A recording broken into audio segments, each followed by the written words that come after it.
नमस्कार YouTube family. केंद्र सरकारचा निर्णय, प्राप्तिकर नियमांमध्ये मोठे बदल, घरमालक भाडेकरूंसाठी नव्याने कडक नियम लागू.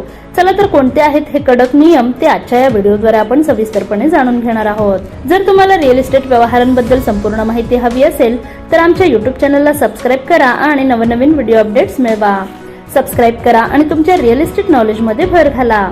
प्राप्तिकर नियम, कर वजावटीत पारदर्शकता वाढवण्यासाठी आणि बनावट दावे रोखण्यासाठी केंद्र सरकारने प्राप्तिकर नियमांमध्ये मोठे बदल करण्याचा निर्णय घेतला आहे. त्याप्रमाणे आता नवा आयकर कायदा 2025 येत्या 1 एप्रिल पासून अंमलात येणार असून कर विवरणपत्रे, लेखापरीक्षण आणि विविध कर दाव्यांसाठी नवे फॉर्म्स येतील.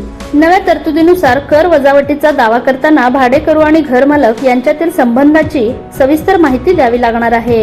ही माहिती भाडेकरू आणि घरमालक यांना प्राप्तिकर वितरण पत्रात उघड करावी लागणार आहे. याची आधी भाड्याची रक्कम आणि पॅन लागत असे. या बदलामुळे खोटे आणि फुगून सांगितलेले घरभाडे, भत्ता, हेचारे दावे प्राथमिक टप्प्यातच हेरले जातील, असा कर प्रशासनाचा उद्देश आहे. परदेशी कर, विशेषतः परदेशी उत्पन्नावर घेतल्या जाणाऱ्या फॉरेन टॅक्स क्रेडिट म्हणजे FTC दाव्यांसाठी स्वतंत्र आणि सखोल पडताळणी बंधनकारक केली जाणार आहे. पॅन साठी नवीन नियम. नव्या नियमानुसार पॅन कार्ड साठी अर्ज करताना प्रतिज्ञापत्र द्यावे लागेल की त्यांच्याकडे आधीपासून कोणताही पॅन अस्तित्वात नाही. हेतू, नव्या कायद्याच्या पारदर्शकता, जबाबदारी आणि डिजिटल नियंत्रण वाढवण्यावर सरकारचा भर असून कर वजावटीतील त्रुटींना आळा घालण्याचा हेतू आहे.